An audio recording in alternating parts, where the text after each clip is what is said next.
Olivia Greene sits in the bleachers, her eyes fixed on the field where her twin brother Jack darts through defenders with the grace and speed of a deer. The crowd roars, her parents among them, their voices hoarse from cheering. She shifts uncomfortably on the cold metal seat, pulling her jacket tighter against the autumn chill. The floodlights bathe the field in a harsh artificial glow, casting long shadows that dance with every movement of the players. "Go, Jack! That's my boy!" her father bellows, pumping his fist in the air. Her mother claps her hands, her face alight with pride and excitement. They are a striking pair, their youthful exuberance for football undiminished by the years. Her father, tall and broad-shouldered, wears his old high school letterman jacket, a relic of his own glory days on the field. Her mother, petite but fierce, has her hair pulled back in a ponytail, her eyes following every move Jack makes. Olivia's gaze wanders over the crowd, parents and students alike, all united in their adoration of the game. She can't understand it. What is so great about football? Why does it command such loyalty, such devotion? She looks down at her lap, where a worn-out copy of her calculus textbook rests. It is her comfort, her refuge. Numbers make sense to her. They are predictable and reliable. They don't shift and change like the moods of the crowd or the unpredictable arc of a football. A loud cheer erupts as Jack makes a spectacular catch, sprinting toward the end zone. Her parents leap to their feet, their faces flushed with joy. Olivia watches them, a pang of envy twisting in her chest. She loves her brother, but the constant comparison, the favoritism, it stings. She excels in her own right, her academic achievements rivaling any touchdown Jack can score. Yet they seem invisible in the shadow of the football field. "Another touchdown for Jack Greene!" The announcer's voice booms over the loudspeaker. The stands shake with applause and shouts of approval. Olivia's parents turn to each other, high-fiving and grinning like teenagers. She wonders if they ever feel that way about her. "Why don't you join in, Liv?" her mother calls over the din, noticing her silence. "It's Jack's big night!" Olivia forces a smile, but it doesn't reach her eyes. "I'm happy for him, Mom," she replies, her voice barely audible over the crowd's noise. Her mother frowns, her brows knitting together in concern. "You don't look like it. You should be proud. He's doing so well." "I am proud," Olivia says, though the words feel hollow. I don't get what's so great about football." Her father turns to her, his expression softening. "It's not just the game, Liv. It's teamwork, the spirit. It's about being part of something bigger than yourself." Olivia nods, though she isn't sure she understands. She feels like she is part of something, too, something that requires late nights, hard work, and dedication. But her achievements are quiet, unnoticed, overshadowed by the roar of the crowd and the thrill of the game. The final whistle blows and the team gathers on the field, celebrating their victory. Jack's teammates lift him onto their shoulders, parading him around as if he is a king. Olivia's parents rush down to the field, eager to congratulate their son. She watches them go, a solitary figure amidst the throng of jubilant fans. As the field empties and the lights dim, Olivia gathers her things, slipping her textbook into her bag. She makes her way down the bleachers, each step heavy with the weight of her thoughts. She finds her parents and Jack near the locker rooms, their faces glowing with pride and excitement. "Did you see that, Liv? Did you see the touchdown?" Jack asks, his eyes bright with exhilaration. "I saw it," she says, forcing another smile. "You were amazing." Jack grins, wrapping an arm around her shoulders. "Thanks, sis." Her parents beam at them, their pride unmistakable. "We're so proud of both of you," her father says, though his eyes linger on Jack. Olivia nods, her heart aching with the unspoken words she wishes she could say. Instead, she swallows them down, resolving to find her own path to success, even if it means walking it alone. As they leave the stadium, her family catches up in their celebratory chatter, and Olivia casts one last glance at the field. It stretches out before her, vast and empty, a reminder of the distance she feels from the world that seems to revolve around her brother. But she also feels a spark of determination. She might not understand the allure of football, but she knows the value of her own dreams. She will pursue them with the same fervor her family shows for the game. One day, she will find her own cheering crowd, and her parents will see her for the champion she is. Afterward, in a local diner, Jack's celebratory party kicks into high gear. The neon lights outside cast a warm glow through the windows, illuminating the cheerful faces of family friends and strangers who have come to congratulate Jack. Houston, home to the Houston Texans, has a deep-rooted appreciation for football, and players like Jack are celebrated. Olivia sits in a corner, trying to blend into the background as the well wishes and compliments flow around her like a relentless tide. Each smile directed at her brother is a reminder of the vast gulf between their worlds. Strangers and family friends alike approach, their eyes flicking to her briefly before returning to Jack, their admiration palpable. "Jack, you were amazing out there, truly the best," one of the family friends exclaims, clapping him on the back. "And Olivia, how about you? What have you been doing lately?" Olivia forces a smile. "I'm really into my studies," she replies quietly. "Ah, that's great. But you know, football, that's where the real excitement is." Another chimes in, their words inadvertently belittling her achievements. Her family laughs it off, their voices a chorus of agreement. "Jack is just truly the best," her mother, Emily, says with a proud smile. Olivia feels her heart shatter a little more with each passing comment. The overwhelming sense of invisibility, of her passions being dismissed, grew unbearable. She excuses herself, slipping out of the diner unnoticed, her face a mask of quiet resignation. The night air is cool against her flushed cheeks as she hurries home, seeking refuge in the one place she feels safer room. Once inside, the walls of her sanctuary close in around her. She sinks onto her bed, the tears she has held back spilling over in a torrent of grief and frustration. Her sobs fill the room, the sound muffled by her pillow. She cries until exhaustion finally claims her, and she drifts into a fitful sleep. The next morning, Olivia trudges to the breakfast table, her eyes puffy and red from the previous night's tears.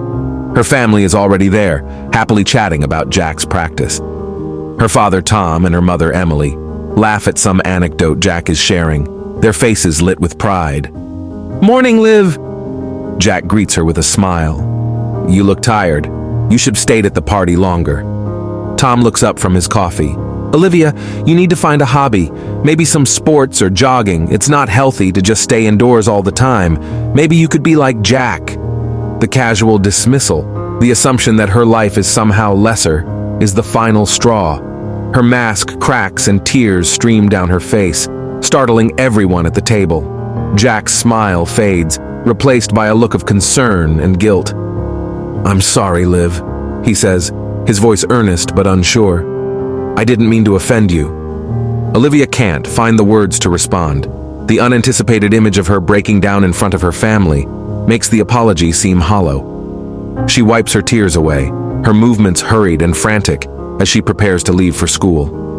The walls feel like they are closing in again, and she needs to escape. Jack stands up, following her with concern etched on his face. "Liv, wait!" he calls, but she keeps walking, her steps quickening. She doesn't look back. She doesn't trust herself to hold it together if she does. Jack slows, watching helplessly as his sister disappears around the corner of the street, his heart heavy with the realization of how deeply his words had cut. Jack returns to the house, his expression troubled. "I didn't mean to hurt her. I didn't realize." "You did nothing wrong. It was just a comment," Tom says firmly. "There's truth to what we said." Meanwhile, as Olivia walks, the autumn leaves crunching underfoot, she feels a mix of anger and sadness. But amid the turmoil, there is a flicker of hope. There will come a time when her family will finally see her for who she is, not just Jack's sister, but Olivia Greene, an achiever in her own right. And maybe, just maybe, they will understand that success wasn't only measured in touchdowns, but in the quiet persistence of following one's path. All she has to do is continue being persistent and work hard in her forte. With newfound determination, Olivia throws herself into her studies, immersing herself in textbooks and practice exams. Her quiet perseverance begins to pay off as she soars to the top of the college mock exams for prestigious universities. Her teachers can't stop singing her praises, admiring her intellect and dedication. Each accolade makes her heart swell with pride, a sweet reward for her hard work. One evening, with her heart brimming with excitement, Olivia decides to share her achievements with her family over dinner. The dining room is filled with the familiar aromas of home-cooked food, and the table is set with care. She takes a deep breath, her voice trembling slightly with anticipation as she speaks. I topped the college mock exams, and I received various recommendation letters from my teachers for different universities across the state, Olivia announces, her eyes sparkling with hope. Her parents, Tom and Emily, glance at her, their smiles polite but lacking the enthusiasm she has hoped for. They mutter congratulations, but their words feel hollow compared to the times they speak of Jack's football prowess. Olivia's heart sinks, the hurt settling in her chest like a heavy stone. Jack, however, has become more observant since witnessing his sister's tearful breakdown. Noticing the disparity in their parents' reactions, he makes a sincere effort to bridge the gap. With genuine warmth, he turns to Olivia. "That's amazing, Olivia. You're incredible," Jack says, his voice filled with pride. Olivia manages a small smile of gratitude, touched by her brother's support, but the dinner continues with the usual chatter about Jack's latest game. Her achievements, so hard-won, seem overshadowed by the bright glare of Jack's athletic success. The following week, a turning point arrives when a college coach approaches Jack with an offer for a sports scholarship. Tom and Emily are over the moon, their pride overflowing as they boast about Jack's talent to anyone who will listen. Their excitement is palpable, filling the house with an electric energy. At breakfast one morning, Olivia decides to share her own moment of triumph. Her hands tremble slightly as she clutches the invitation letter from an esteemed university in Los Angeles. "Mom, Dad, I passed the entrance exam at Los Angeles Metropolitan University. I will now proceed to the final interview," Olivia says, her voice steady despite the butterflies in her stomach. "I've always wanted to be an accountant, and this could cement my future. I am hoping you could come with me for the interview. Having you there will really help with my nerves." Jack beams at her, his pride evident. "That's fantastic, Olivia! I'm so proud of you." Tom and Emily exchange glances, their expressions softening. For once, they seem to see the depth of Olivia's determination and dreams. "Of course, sweetheart," Emily says, her voice warm. "We'll be there with you." "We wouldn't miss it for the world," Tom adds, his tone sincere. Olivia's heart soars, the promise of their support lighting a spark of hope within her. As the days pass, she throws herself into preparing for the interview, her anticipation growing. The thought of her family standing by her side gives her the courage to face her fears. Time flies by fast as the twins dedicate themselves to their passions. Olivia excels academically, while Jack continues to shine on the football field. The once distant relationship between Olivia and her parents begins to mend, with Olivia learning to share more about her dreams and aspirations. Jack, ever observant, supports his sister during family conversations, ensuring she feels valued. Slowly but surely, Olivia starts to feel like she truly belongs in the family.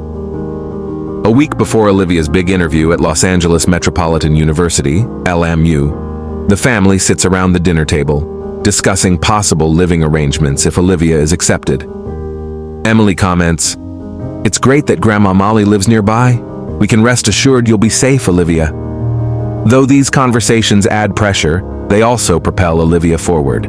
Her parents and Jack's supportive comments make her feel more confident about the future. Emily and Tom promise to follow her to the university on the interview day, ensuring she knows she has their full support. The night before the interview, Olivia arrives at Grandma Molly's cozy house. The moment she steps inside, she's enveloped in warmth and love, a feeling she's always associated with her grandmother. The smell of freshly baked cookies fills the air, and the soft glow of lamps casts a comforting light on the familiar surroundings. Grandma Molly, her eyes twinkling like the stars, pulls Olivia into a tight hug. "Oh, my dear Olivia, I am so proud of you," she says, her voice filled with emotion. "You've come so far, and I know you'll do great tomorrow." They spend the evening catching up, sharing stories and laughter. Grandma Molly, with her gentle wisdom, encourages Olivia to believe in herself. "You have always had a bright spark, Olivia. Lamu would be lucky to have you," she says, squeezing her granddaughter's hand. As the night grows late, Grandma Molly urges Olivia to get some rest. "We'll have plenty of time to bond in the future," she assures her. "You'll surely be admitted to the university." With the moon gleaming its peaceful light through the window, Olivia climbs into bed. The quiet hum of the city and the soft rustling of leaves outside create a serene backdrop. She feels a sense of peace and contentment, her worries momentarily forgotten. Lying in bed, she thinks about the journey that has brought her here. The struggles, the heartache, the moments of doubt, all of it has shaped her into the person she is today. She closes her eyes, a satisfied smile playing on her lips, knowing that no matter what happens tomorrow, she has the love and support of her family and her grandmother. The next morning, Olivia wakes up to the smell of breakfast. She finds Grandma Molly in the kitchen, humming softly as she prepares a hearty meal. "Good morning, dear. Eat well, you have a big day ahead," she says, setting a plate in front of Olivia. After breakfast, Olivia prepares for her interview, carefully going over her notes and rehearsing her answers. Grandma Molly watches with pride, offering words of encouragement. "Just be yourself, Olivia. They will see how special you are." As the time for the interview approaches, Olivia's nerves start to fray, but she remembers her family's support and Grandma Molly's unwavering belief in her. Taking a deep breath, she steps out of the house, ready to face the future. Breakfast is nearly over, but Olivia's parents have not arrived yet. The anticipation she felt is replaced by a growing unease. Her phone buzzes, and she glances at the screen to see a message from her dad. "Something came up. We need to settle it. Go to the university as scheduled. We'll meet you there directly." The disappointment hits her like a wave, and she can't hide it from Grandma Molly, who is watching her closely. Seeing the shift in her granddaughter's mood, Grandma Molly asks, "What's wrong, dear?" Olivia sighs. "An emergency came up, so Mom and Dad will be late. They'll meet us at the university before my interview." Grandma Molly squeezes her shoulder reassuringly. "Don't worry, they will come. There's still plenty of time. What time is your interview?" "It's at 10:30 a.m., Olivia replies, her voice barely concealing her anxiety. "Well then," Grandma Molly says with a clap of her hands, "it's only 7:30 a.m. We've got time. Let's get you ready." Olivia composes herself and prepares for the trip to the university, her grandmother's presence a soothing balm to her frayed nerves. At 9:30 a.m. they arrive at Los Angeles Metropolitan University, LAMU. The bustling campus is alive with students and faculty, but Olivia's focus is on the ticking clock and the absence of her parents. She paces the hallway, trying to manage her nerves, not wanting to add to her grandmother's concern. The clock's ticks echo like a painful reminder of her parents' broken promise. 10 minutes before the scheduled time, Olivia sits down, feeling her energy drain away. Tears well up in her eyes, and she suppresses her sobs, but her emotions are too powerful to hide. Grandma Molly hugs her tightly, mumbling soothing words. "Something really bad must have happened, sweetheart," she says gently. "They'll be here. They love you." Olivia nods, trying to believe it. Grandma Molly holds her cheeks, looking into her eyes with unwavering love and support. "You're going to do great, Olivia. Remember, you've worked hard for this." 3 minutes before her interview, Olivia manages to compose herself, just in time for the university personnel to summon her. With a final sigh, she gives her grandmother a bitter smile and follows the receptionist to the office. Walking through the halls, Olivia pushes her worries and pain aside. Today is crucial for her future, and she needs to focus. Upon entering the room, she is greeted by 3 professors. They introduce themselves warmly, and Olivia responds as politely as she can. The interview begins with questions about her academic standing and her application essay. Olivia answers confidently, showcasing her intelligence and dedication. Just as she thought the interview was concluding, Professor Shelby spoke up. "Your qualifications are astounding, Miss Greene. Based on your answers, you are undoubtedly a smart young woman. However, I would like to hear more about why you want to be an accountant." Olivia looks straight into the professor's eyes. "All my life, I've been seeking validation and acceptance from people, but I realize that I cannot force anyone to accept me if I haven't learned to accept who I am. I love numbers. They are exact. Numbers never lie. and I want to be an individual with value, just like those numbers. I want to pave the path for my future with something I know I excel in. Just like numbers, they can increase in value over time. Professor Shelby and the others nod, impressed by her heartfelt response. The interview concludes, and Olivia is escorted back to the waiting hall. Grandma Molly immediately envelops her in a warm embrace. Olivia returns the hug, but her eyes have lost their usual spark. Instead, they hold a new determination, the desire to start anew, even if it meant doing so without the support she has always craved from her parents. She feels a profound shift within her, a realization that her path is her own to carve, with or without their presence. The drive back to Grandma Molly's house is quiet, filled with the unspoken understanding between them. The older woman knows better than to pry. She simply holds Olivia's hand, offering silent support. As they pull into the driveway, Olivia glances at her grandmother, feeling a surge of gratitude. "Thank you for being here, Grandma." "Always, my dear," Grandma Molly replies, her eyes shining with love and pride. That evening, as Olivia lays in bed, the events of the previous weeks replay in her mind. Just as she thought that she was finally as important as Jack, everything came crashing down. "It is time to give up, Olivia. You can never get what you want from them," she mumbles. With a deep breath, she closes her eyes, letting the comfort of her grandmother's home and her new conviction lull her to sleep. The following morning, Grandma Molly prepares a sumptuous breakfast, her hands moving deftly as she whips up Olivia's favorite dishes. She hopes the meal will ease her granddaughter's pain. As they sit down to eat, Olivia smiles and thanks her genuinely, but there is a hint of sadness in her eyes. "Thank you, Grandma. But there's nothing to worry about," Olivia says softly, stirring her spoon in her oatmeal. "Yesterday made me realize something more important, and that's what I should focus on." Confused, Grandma Molly looks at her. "What do you mean, dear?" Olivia's smile turns bitter, a reflection of her inner turmoil. "My bags are packed, and I'm ready to go back to Houston." Surprise washes over Grandma Molly's face. "But why so soon? Can't you stay a little longer?" A taxi pulls up outside, and Olivia rises from her seat, hugging her grandmother tightly. "I'll be back very soon," she whispers before breaking away and heading for the door. Grandma Molly stands by the window, watching as Olivia climbs into the taxi. A sense of foreboding settles in her chest as the car drives away, leaving her with a heavy heart. The drive home is silent, punctuated only by the occasional buzz of Olivia's phone. Messages from her parents and Jack light up the screen, but she ignores them. She stares out the window, her mind a whirlwind of emotions. Arriving home, Olivia sees her parents laughing at something Jack said. Her brother greets her warmly, asking about the interview. "I'm sure it'll pass," she says indifferently, brushing past him. Jack reaches out, trying to hug her, but she ignores him, heading straight to her room. Tom watches her go, shaking his head. That was impolite. Emily sighs.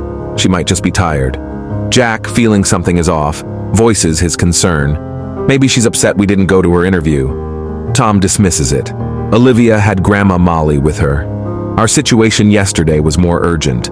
Jack stares at the direction Olivia had gone, mumbling to himself, "Is it that way?" Emily overhears him and gives reassurance. "It's okay, Jack. Meeting with the college football coach was crucial. It wasn't intentional that we didn't come. It's just that we couldn't say no to him and the other coaches. It's about your future." Tom nods. Being an athlete isn't just about skills. It's about connections. We need to ensure our relationships with the people who will be part of your future are strong. Jack's brow furrows in contemplation, but Emily continues. "Olivia is incredibly capable. Her interview is just a formality with all the recommendation letters she received. Unlike you, who has many competitors for the sports scholarship slots." Emily's voice softens as she adds, "Olivia surely understands the situation because she's smart." In her room, Olivia can hear their conversation through the thin walls.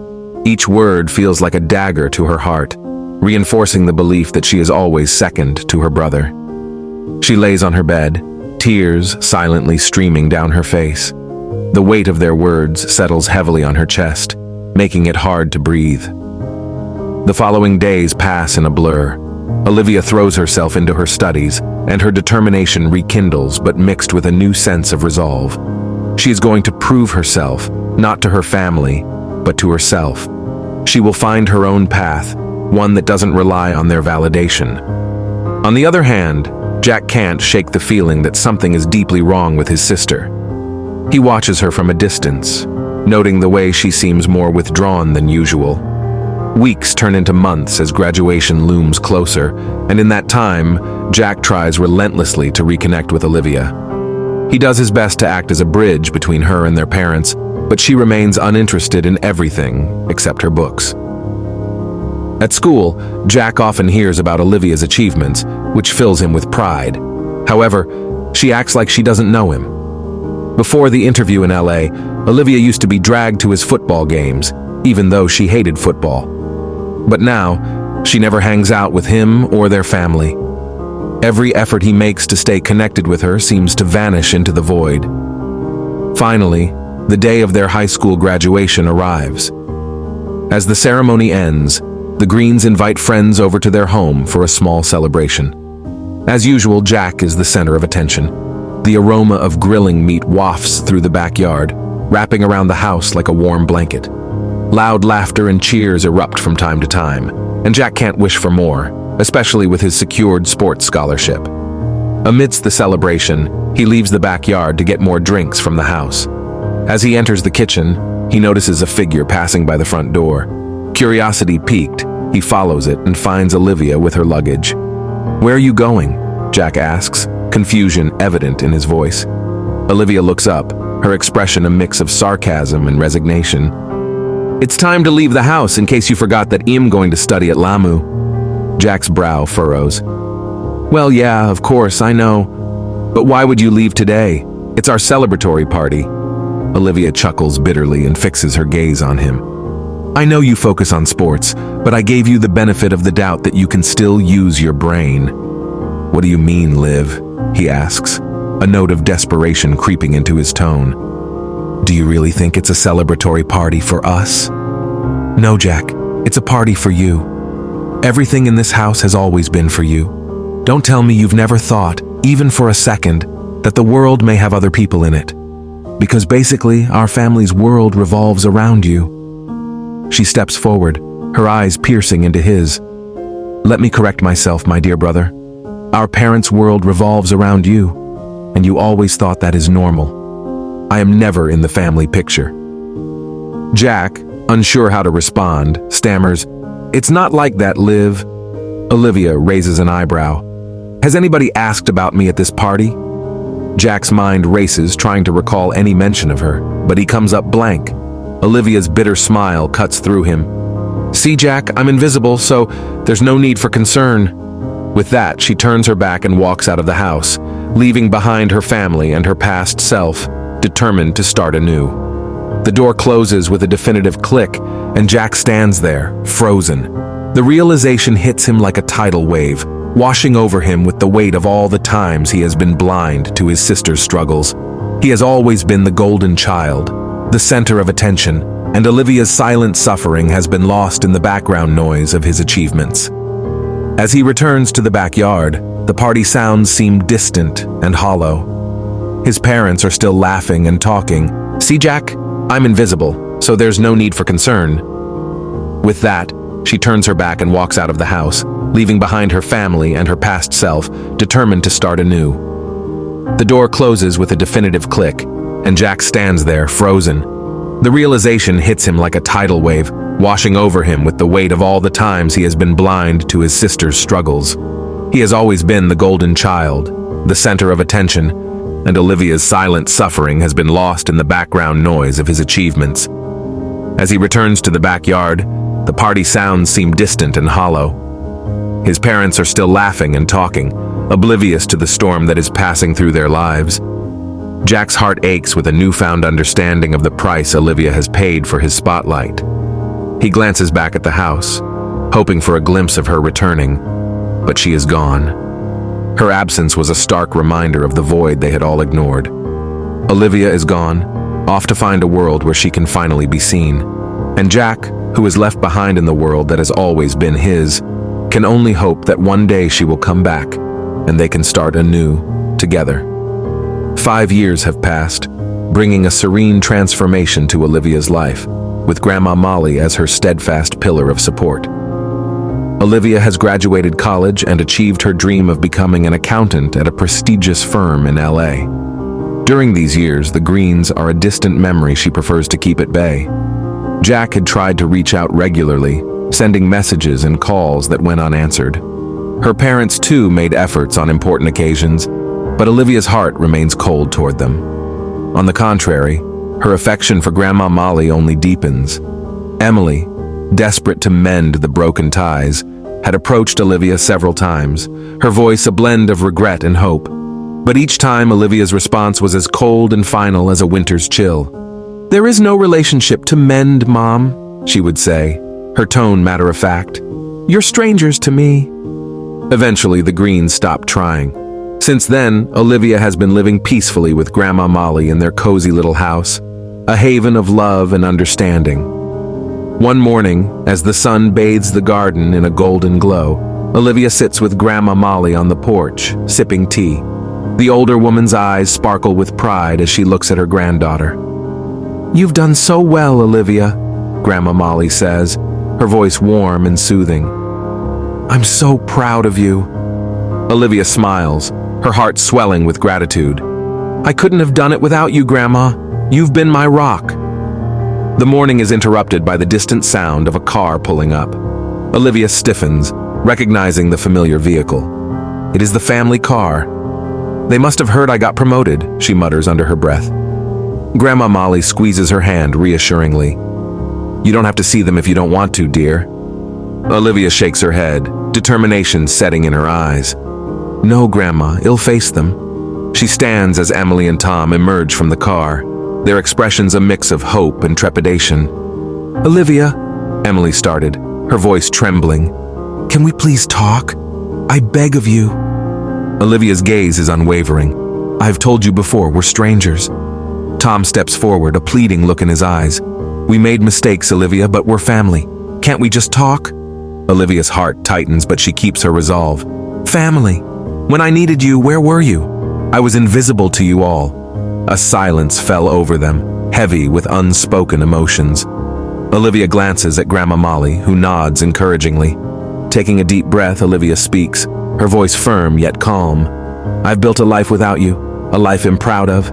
I'm happy here with Grandma. I don't need anything else." Emily's eyes welled up with tears as she kneels, surprising both Olivia and Grandma Molly. "I beg you, Olivia. Jack needs you. Please come home." Olivia's expression softens for a moment, but then she shakes her head. "So, it's still about Jack. How dare you ask a favor?" "I've moved on. Please respect that." The Greenes look at her, the weight of their mistakes hanging heavily in the air. Realizing the finality in her tone, they nod defeatedly. "Please, Olivia, just see him even once. He is very sick and there is a very big possibility that only you can help him," Tom says quietly, his voice thick with emotion. "Just know that our door is always open, Olivia." They turn and walk back to their car, the reality of their loss settling in. Olivia watches them leave, a mix of relief and sadness washing over her. Grandma Molly wraps an arm around her, pulling her into a comforting embrace. Though Olivia believes that cutting ties with her family is the right decision, the image of Jack lingers in her mind. A small part of her acknowledges that if anyone in her family ever saw her, even just a little, it was Jack. This thought gnaws at her for days until Grandma Molly approaches her for a heartfelt conversation. "Olivia, dear, what's troubling you?" Grandma Molly asks gently, her eyes filled with concern. "I thought I made the right choice, Grandma, but I can't stop thinking about Jack," Olivia confesses, her voice trembling. "I've decided to cut ties with our parents and him, but a part of me feels that ... it's wrong." Grandma Molly, with pride shining in her eyes, places a hand on Olivia's shoulder. "You're a good person, Olivia.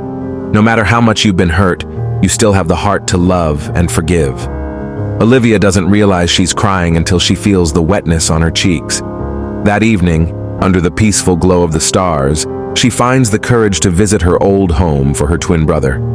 The next day dawns with a mix of anticipation and dread as Olivia and Grandma Molly embark on their journey to Houston. The landscape blurs past the car windows, a patchwork of green fields and sprawling highways, but Olivia's mind is fixed on the reunion ahead. Grandma Molly's presence beside her, warm and steady, offers a semblance of comfort amidst the turmoil of emotions swirling within her. As they pull up to the family home, a wave of nostalgia crashes over Olivia.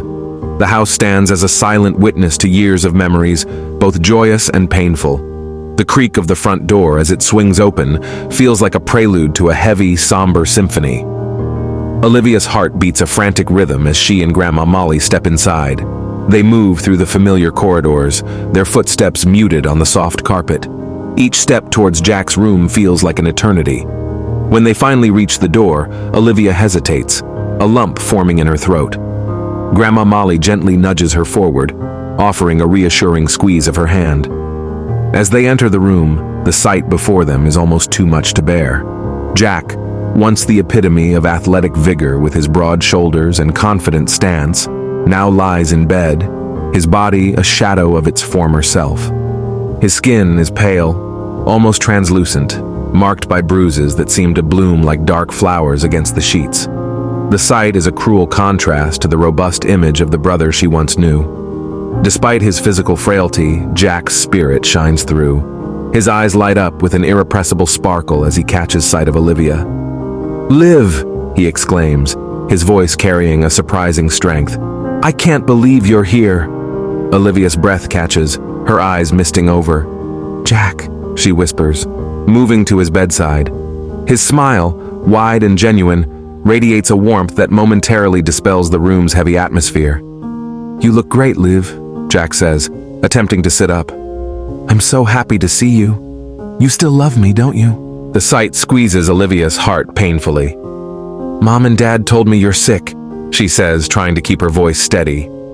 "What happened?" Jack's expression sobers, a hint of the old mischief still lingering in his eyes. "Did they say anything else?" "No, just to visit you," Olivia replies, her worry etched into every word. "That's good. I'm sick, but it'll get better, Liv." "No need to worry," Jack says, reaching for her hand. His grip is weaker than she remembers, but the gesture is filled with reassurance. "I'm sorry I didn't see your suffering. Our parents regret hurting you. They've realized their mistakes. Please, go live your life. You don't need to worry about me or come back." Olivia's tears spill over as she hugs him tightly, feeling the fragility of his frame against hers. The depth of his understanding and forgiveness touches her in a way she hadn't expected.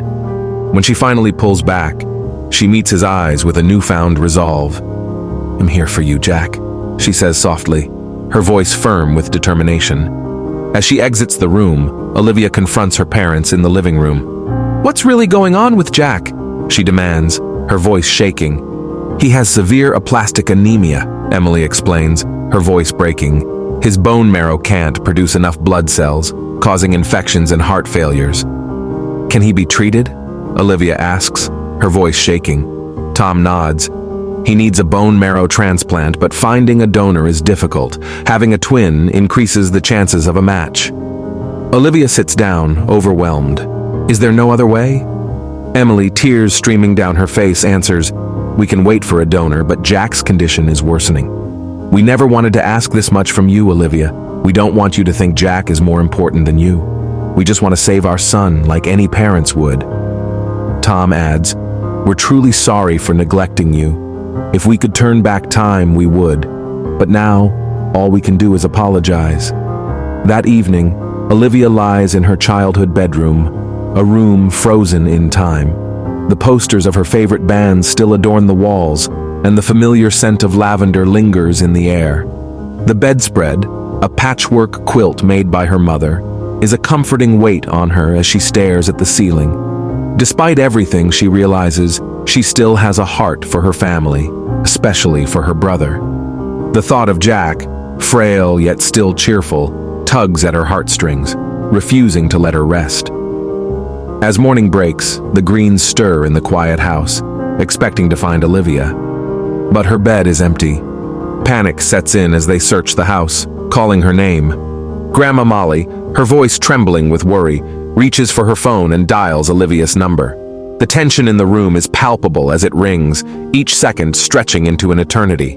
When Olivia finally picks up, her voice is calm but firm. "You'll be back in a few hours," she reassures them, not offering any more details. The uncertainty does little to ease their fears, and a cloud of anxiety settles over the Greene household. Throughout the day, Jack's condition seems to reflect the household's tension. Despite his illness, he keeps asking Grandma Molly for updates, his usual cheerfulness dimmed by worry. His pale face and bruised arms are stark reminders of the urgency of the situation. Every ring of the phone makes them jump, but no new messages come from Olivia. As the sun begins its descent, painting the sky in hues of orange and pink, the front door finally creaks open. Olivia steps in, her face a mask of exhaustion, but her eyes burn with a determined glint. She has been gone for hours, and the weight of whatever she has been doing is evident in her weary stance. Without a word, she walks straight to Jack's room, her footsteps echoing in the silent house. Jack, sitting up in bed, watches her approach with wide eyes. Olivia sits beside him, her hands trembling slightly as she pulls out a piece of paper. She hands it to him, her expression a mix of resolve and vulnerability. Jack's eyes scan the document and his hands begin to shake. "No, Liv, you don't need to do this," he says, his voice breaking. Grandma Molly, who has followed Olivia into the room, gently takes the paper from Jack and passes it to Tom and Emily. As they read, tears stream down Emily's face, and Tom struggles to hold back his own emotions. Olivia takes Jack's hands in hers, her grip firm. "Nobody forced me, Jack," she says softly. "You're my brother, my twin, and thanks to that, we are a match. And even if you don't use your brain much, your heart has seen me since we were young." Jack's tears flow freely now. "I don't know if you're praising me or mocking me, Liv, but thank you. Thank you so much." In that moment, as the twins embrace, the room seems to glow with a newfound warmth. Forgiveness and love radiate through the Greene household, knitting together the fractures of the past. This time, they face the future united, leaving no one behind.